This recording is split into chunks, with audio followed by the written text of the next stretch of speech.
What kind of sick bastard gives a child an onion covered in chocolate as a Halloween treat? I think we have all forgotten the roots of the tradition. It's not give me a treat, it's trick or treat. You might get a trick, you might get a treat. That's the nature of the holiday. Advise your children accordingly. Wait, hold on, let me look this up. Why did they call it trick-or-treating? The treat is some form of confectionery, usually candy/sweets, although in some cultures money is given instead. Well, that's news to me. The trick refers to a threat, usually idle, to perform mischief on the residents or their property if no treat is given. Yeah, like toilet paper or egging is what used to be like the big thing. Nowadays, I'm pretty sure it's just empty threats pretty much everywhere, but still, like this isn't... I don't know where they got the idea that that's what trick or treat was. No, it's give me a treat or I will play a trick on you. It is just extortion, yeah. Not sure where they got this from. Just be yourself and don't care about what other people think. Why would you care about what other people think about you? Oh, by the way, quick little disclaimer, but what other people think about you will determine every aspect of your social network, your ability to get housing and employment, your quality of medical care, how you are treated by the legal system, and how likely people will be to stick the police on you for violating social norms. As much as I love telling people cringe is dead and that you should be yourself, the reality kind of forces your hand often enough. It's sad, but it is something you have to consider. Some children's fantasy series, there are world-building reasons why children have to take the lead in dealing with supernatural problems. True sight fades with age. You start with more power and lose it. Children's lack of experience with failure makes them attempt and accomplish the impossible, etc. Percy Jackson. We are sending 12-year-olds on a self-deletion quest because frick them kids. Even better, we're sending kids in quests because there are no adult heroes. Why are there no adult heroes? Oh, they all die as kids on quests. Personally, I really do like the world building when the reason why we're sending kids is because there just aren't enough adults. Not necessarily they're all dead, but enough are dead that we need the kids to do it too. The allegory on my cave to light joke pending. The Tumblr user is entertained by the mere shadow cast by the joke. I'm glad my writing has never been accused of using AI despite all my M-usage. But I think I'm protected because it's like, AI would never generate Lord Farquaad testicular torsion erotica in the first place. B-movie erotica. Yeah, no, the name checks out.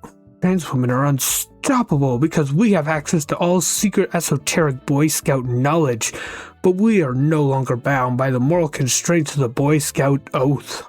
They told me how to build all those fires and tie all those knots, and they never even suspected I was a spy for the enemy. Assigned sleeper cell at birth. The fortune teller just drew the 10 of pregnant werewolves card, which could mean nothing. I feel hungover and bloated. Can any pregnancy specialist diagnose me? Super pregnancy. Terminal. Pregnant. Starts jumping up and down on your belly. Jabs your belly with stick 90 times. It's no, I shan't say. I can't reclaim that. Good luck. You're having kittens. Can I please have a new healthcare provider? All guys are like invasive among us, right guys? Who's with me? Not funny. I can't currently even formulate anything stronger than I'll kill you. Please threaten yourself for I'm gonna saw off my feet. Yeah, that tracks. This is a normal Tumblr thing. I saw the word underfed written down and spent a good 10 seconds trying to imagine what the state of being defed could possibly be, and how one could go about undoing it before it clicked. World War II soldiers were underfed. Frick man, not only did they send them off to war, but then they took their derf away too? Fricked up. Sometimes gay ships are incredibly straight if you know what I mean. Like those ships where it's two male characters who have zero chemistry and barely spoke in canon, but every single person ships them, so you can't say anything bad about it, even though you know people really only ship them because they're the two most conventionally attractive male characters to force together so female fans can quench their thirst for yaoi. There's violently at the WWE fandom. I've got to say, this takes the cake for the most unexpected comment on this post. Shipping. It's shipping. Everyone's an option. Sometimes, my favorite ships are the ones that have zero chemistry, just to see the insanity the fanbase can come up with for it. Because sometimes those can be really fun. New chess piece, the Bard. It swaggers like a king, but it can only capture or be captured by the queen. The rest of the time it just takes some space and cockblocks the other pieces from making a move. I like this. New chess piece, the Druid. It's a bishop that turns into a horsey every other move. Okay, that's interesting, swapping between the two pieces constantly. New chess piece, the Artificer. It can't move, but it can spend a turn making a forsaken piece from the body parts of slain enemies. Is the forsaken piece its own unique piece then, or is it more like a combo of after you take out a certain amount of your enemy's pieces, you can replace it with one, maybe? It's an interesting idea, I'm just not sure the details on how the Artificer would work. New chess piece, the Warlock. It's a queen, but the enemy can move it against your will. Huh. That's an interesting idea. Again though, like, how would that work exactly? Because it's not your... Because it's your piece, but the enemy can move it, so would it just act as a wall? Because you can't capture your own pieces, right? Unless it can, in which case wouldn't it just be an enemy piece at that point? New chess piece, the Monk. It can do an acrobatic frickin' paraway on any space and oh shoot, no, not the board. Honestly, humans should be able to deploy little parasitic creatures called learnlets to go learn new things and discover hidden ideas and then return in the evenings. You have to eat them for dinner or other evening meal to gain their knowledge of. Sit your buddy's learnlet in front of a YouTube autoplay for an entire day for a nasty dinner surprise. How does one perchance breach this so-called containment? Nothing is strong enough to hold me is contained. Screw it, I'm putting you on Reddit. You want your handle blurred? Ah, I breached it. Oh dear God. I don't know, man. I'm a Tumblr guy. How bad does Reddit get? Celestial seasoning, sleepy time, extra caffeine. I'm so scared. What the frick does this do to you? Yes, those are the noises that belong with this dog.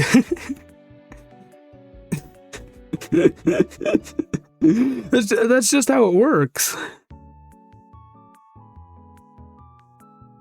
Jokes aside though, I know a guy who is so firmly addicted to coffee that he needs to physically drink coffee in order to feel calm enough to sleep now. So I imagine it's that kind of effect. We're just so used to that much caffeine that it's okay. Hey, why don't you identify as a lesbian? Well, you see, I'm a man and I have a sexual and romantic feelings for other men that I actively pursue. And I think I heard somewhere that's not very lesbian of me. You might be onto something. Doesn't sound very lesbian to me, but you know, I'm not one to judge. Yeah, you think you're a twink? Where's your plasma cannon? Oh dear, I shan't say. Crass implications. Guard, take this creature to the scary room. Messages 20. What could possibly be in there? Please come home, white boy. I miss you. Oh my God. Wrong person. I am so sorry. Ignore me. I am so sorry. I hope white boy comes home to you. I really do. Awful place if you don't enjoy swarms of butterflies. Also, fruit on shows for butterflies only and not to be eaten. This is a review of a butterfly farm. I interned at a place with butterflies and I had to tell mom to please stop offering the snacks on the pedestals to our kids, and we had to give a speech to all the people who entered, which I added lines to daily, including the infamous butterflies like fruit that's a little older than what we eat, so the fruit is just for them. Please don't eat it. And please, please, please, please, please don't come in here if you're afraid of butterflies. It was the closest thing to heck I've ever experienced. Going to a butterfly farm. There better not be any frickin' butterflies in here. I don't even know how this level of stupidity happens. Like, usually misinformed or maybe conspiracy brained and just lied to enough that they give up. How does this happen? I can understand the snack one because people can fundamentally misunderstand that, but why would someone go to a butterfly farm if they're afraid of butterflies? What the heck are they expecting? Population growth is just a formal mathematical way of saying how fast can people reproduce. You're missing an important part of this here. Population growth is just a formal mathematical way of saying how fast can people reproduce and also die. Actually, it's more like how much faster are people reproducing than they are dying. Wrecking to death ratio. Exactly. Rate of smash and pass. Large boulder the size of a small boulder is completely blocking eastbound lane highway 145 MM78 at Silver Pick Road. Please use caution and watch for emergency vehicles in the area. Happy birthday to large boulder size of small boulder. I am so fascinated as to how they reached that measurement. I feel like there's an actual explanation for it, but I haven't been able to find one. There's gotta be a reason, right? I don't care if it's been 6 years, I want an answer. How does this happen? I'm like a goofball, but instead of a ball, I'm shaped like a person. I just imagine a creature that would scare you so bad, dude. And what's the general situation on said creature? No hope for you, even at all. So, on this, I know the question's kind of out of pocket, but in my experience, when you're thinking of fantasy creatures, there are the basic questions like, oh, what color is it? Does it have fur or scales? Does it have wings? How does it hunt? What temperatures is it used to? How intelligent is it? All that cool stuff, right? That people really think about. And then there's the weirder questions that I think a lot more fantasy writers should ask. They don't always need an answer, they just need to know that that question exists. And yeah, unfortunately for me, the general situation counts as one of those. Also, what would count is how would a creature, let's say a creature is used to cold climates, how would said creature react to hot climate? Would it actively try to seek out shade, or would it not understand that it's overheating? If a creature who is usually used to hunting large, slow animals, how does it react to small, fast animals? Is it smart enough to recognize that it's not worth catching these animals? Or is it dumb enough to keep chasing it to exhaustion? Like, these are real questions that I think more fantasy writers should ask. Maybe not this one specifically, unless you're into a very specific kind of fantasy, but the point stands. Day 1 of becoming a raisin. Very little progress so far. Drank a lot of water and I feel great. I suck at this and might give up. Scientists have found that if you get 8 hours of sleep and are still tired during the day, it's because your soul is cursed and your body doesn't think you deserve happiness. There is no cure or treatment. Oh no. That explains a lot, actually.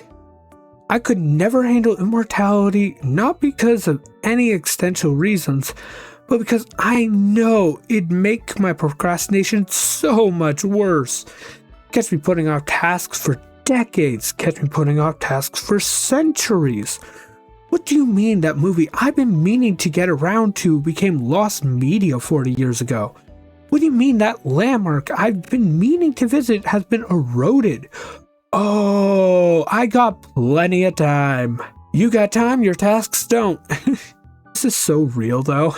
We need more immortal characters that just don't get around to doing anything. Awesome to work it as an extra in movies. Let's hire the guy that looks like a person that could be there. It's a weird role to think about, but it is a necessary role. Very pretty hair. Oh, a pigeon. Oh, a pigeon. Very pretty hair again. I need to have hair like that. I never considered the existence of pigeon girls. Now I think pigeon girls are my top 5 critter girls. You know, I see it. Sometimes animals like this are just so beautiful. It's weird because pigeons are seen as sort of the rats of the city, but they are truly beautiful animals. Or thumbing a pre-transition girl and accidentally making her safe word by holding her in my arms and telling her I love her and I'll never abandon her, and she has to tap out because she starts crying so hard and I just cradle her and tell her to let it all out. She expects some kidnapping needle and leg, egg, and mouse stuff. I just hug her really gently and tell her that it's okay. And she doesn't need to feel shame for wanting to be a girl, and she starts sobbing immediately because she's been alive for 20 years and no one has ever told her that.